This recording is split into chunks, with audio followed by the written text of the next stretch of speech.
오늘 아침 하나님께서 우리에게 주시는 말씀은 로마서 5장 1절로 2절까지의 말씀입니다. 로마서 5장 1절로 2절 말씀, 우리 한 마음으로 봉독토록 합니다. 그러므로 우리가 믿음으로 의롭다 하심을 얻었은즉 우리 주 예수 그리스도로 말미암아 하나님으로 더불어 화평을 누리자. 또한 그로 말미암아 우리가 믿음으로 서 있는 이 은혜에 들어감을 얻었으며 하나님의 영광을 바라고 즐거워하느니라. 아멘. 저는 오늘 본문 말씀 로마서 5장 1절로 2절 말씀을 통해서 하나님과 화평을 누리는 삶이라는 제목으로 주의 말씀을 선포하도록 하겠습니다. 우리가 잘 알지만 이스라엘 사람들이 평상적으로 인사를 할 때는 샬롬 이렇게 인사를 합니다.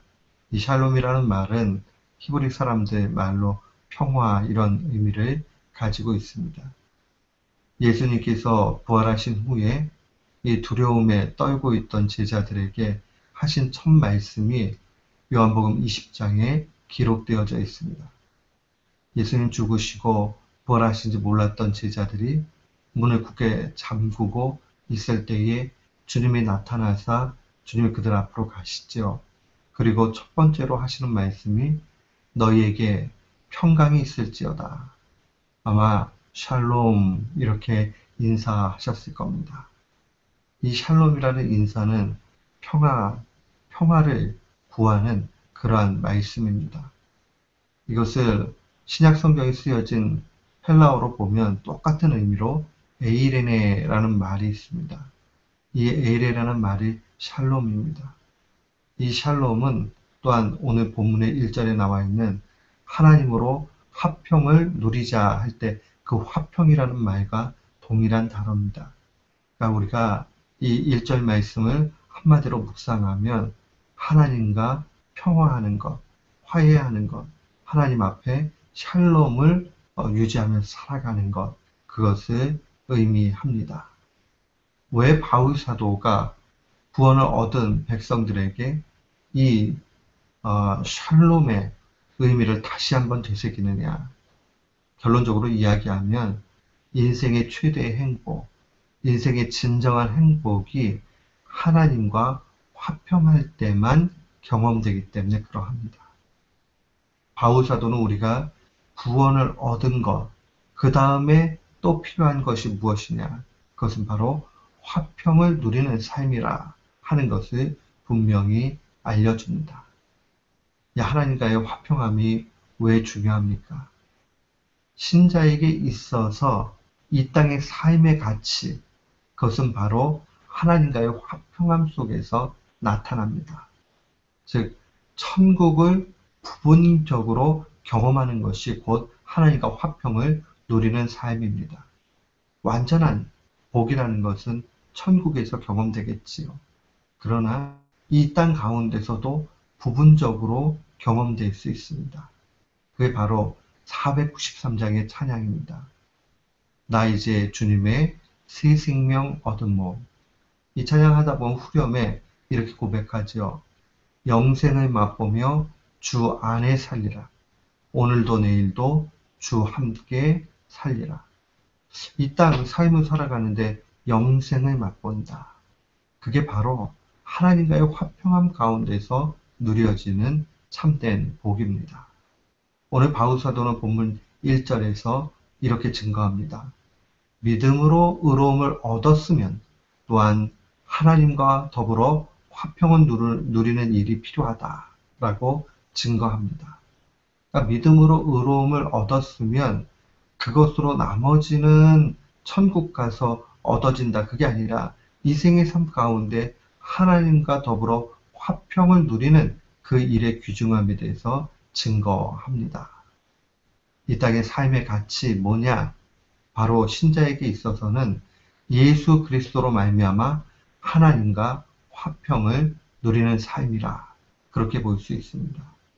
이 화평을 누린다는 말을 쓰여진 단어 자체로 깊이 묵상하면 의미적으로는 이런 의미를 가지고 있어요. 평안함을 실제적으로 소유한다. 하나님과 더불어 평안함을 실제적으로 수여하라 하는 그런 의미를 가지고 있고, 조금 더 이것을 의미 있게 묵상하면 하나님과 깊은 교제 가운데 놓이는 것, 하나님과 동행하는 것을 의미합니다. 우리가 이미 지난 주간에 누차 살펴봤지만 믿음으로 의롭다 하심을 얻었다 하는 것을 신학적으로는 칭이라는 말로 사용을 했습니다. 뭐라 칭한다, 여겨진다 할 때 칭자, 또 의로움의 의자, 그러니까 의로움으로 여겨지는 것, 의인이 되었다라고 여겨지는 게 칭의입니다. 그게 바로 믿음으로 의롭다함을 얻은 거죠. 여기에는 두 가지 의미가 있다 설명을 드렸습니다. 하나는 법정적 의미고 하나는 관계적 의미입니다. 법정적 의미라는 것은 선언하는 것이죠. 우리의 본질 자체가 아직 그렇게 변하지 않았어요. 우리 속에는 분명히 죄의 그 소욕 가운데 있는 것이 있습니다. 그러나 하나님이 예수 그리스도를 믿는 믿음 그 하나를 가지고 아들 예수 그리스도를 바라보시면서 우리를 향해서 의인이라고 인정해 주시고 너 깨끗하다 라고 선언해 주신 것, 그게 바로 법정적 의미의 칭의입니다. 그래서 칭의를 받은 사람도 여전히 죄 가운데, 죄의 유혹 가운데 있는 이유가 바로 여기에 있습니다. 또한 동시에 칭의라는 것은 관계적 의미, 예수 그리스도로 말미암아 하나님과의 우리와의 관계가 다시 회복된 것을 의미합니다. 그런데 바울 사도는 오늘 이 칭의를 얻은 법정적으로 의롭다 선언이 되고 관계의 회복이 된 우리들을 향해서 또 하나 필요한 것을 얘기합니다. 그게 바로 화평을 누리는 겁니다. 영생의 부분이지만 맛보는 일입니다. 누림의 차원이 필요하다 하는 것을 명백하게 알려줍니다. 사랑하는 성도 여러분, 우리가 의로움 얻었으니까 그걸로 됐다 하는 사람은 신앙의 가치, 또 하나님과의 화평함, 그것이 무엇인지 모르는 사람입니다. 예수님 믿는 사람답게 살아가는 것, 하나님과 같은 교제 가운데 살아가는 것, 부분적으로 천국을 맛보는 것, 그게 바로 칭의 차원이 화평의 누림까지 가는 그러한 신자의 삶이라 그렇게 볼 수 있습니다. 그렇다면 하나님과 화평하다 하는 것이 무엇을 의미합니까? 오늘 우리는 본문 2절 말씀을 통해서 바울이 선포하는 하나님과의 화평의 구체적 모습을 볼 수 있습니다. 2절 말씀 보면 우리가 믿음으로 서 있는 이 은혜에 들어감을 얻었으며 하나님의 영광을 바라고 즐거워하느니라 라고 증거합니다. 여기서 이 은혜에 들어감을 얻었다 할 때 이 은혜에 들어감은 칭의됨의 확신을 얘기합니다. 그러니까 우리가 믿음으로써 결국 구원의 확신 가운데 들어가게 되는 거죠. 그러니까 이 구원의 확신 가운데 있는 것이 칭의라면 뒤에 하나님의 영광을 바라며 즐거워하는 것이 바로 칭의를 누리는 삶입니다. 칭의를 누리는 삶, 첫 번째는 하나님과의 화평한 삶이고 그것은 곧 하나님의 영광을 바라고 즐거워하는 겁니다. 하나님의 영광을 바라고 즐거워한다. 하나님과 함께 하심을 기대하면서 참된 기쁨 속에 사는 것이 신자에게 있어서 칭의를 누리는 삶입니다. 거기에는 참된 기쁨이 있지요. 근데 참된 기쁨이 어디서 오느냐? 바로 하나님의 영광을 바라는 걸 통해서 그 기쁨이 온다는 겁니다. 우리는 또 이런 질문이 생깁니다. 과연 하나님의 영광을 바란다는 것이 무엇인가? 이 영광이라는 말이 히브리 사람들은 이 카보드라는 말로 사용을 했습니다. 이게 신약 성경으로 오면 독사라는 말로 단어가 바뀌지만 똑같아요. 그런데 이 영광이라는 말을 깊이 연구해 보면 이 카보드라는 말이 무게라는 뜻이 있습니다. 무게. 결국 이것을 원어 그 자체로 하면 하나님의 무게감을 느끼는 것. 그게 바로 하나님의 영광 속에 살아가는 삶입니다. 다른 말로 이야기하면 하나님께서 무게감 있게 우리와 함께 하시는 것을 총괄적으로 표현한 말, 그것이 바로 하나님의 영광입니다. 이것은 우리가 조금 더 쉽게 이해하자면 하나님과 동행하는 것, 하나님이 우리의 삶에 간섭하시는 것, 그게 바로 하나님의 영광입니다. 우리가 의롭다함을 얻었다, 믿음으로 의롭다함을 얻었다는 사람에게 또한 나타나는 것은 하나님의 영광을 보게 됩니다. 하나님의 무게감을 느끼게 되는 거죠. 그래서 실제적으로 하나님이 내 삶에 간섭하시는 것을 깨닫게 됩니다.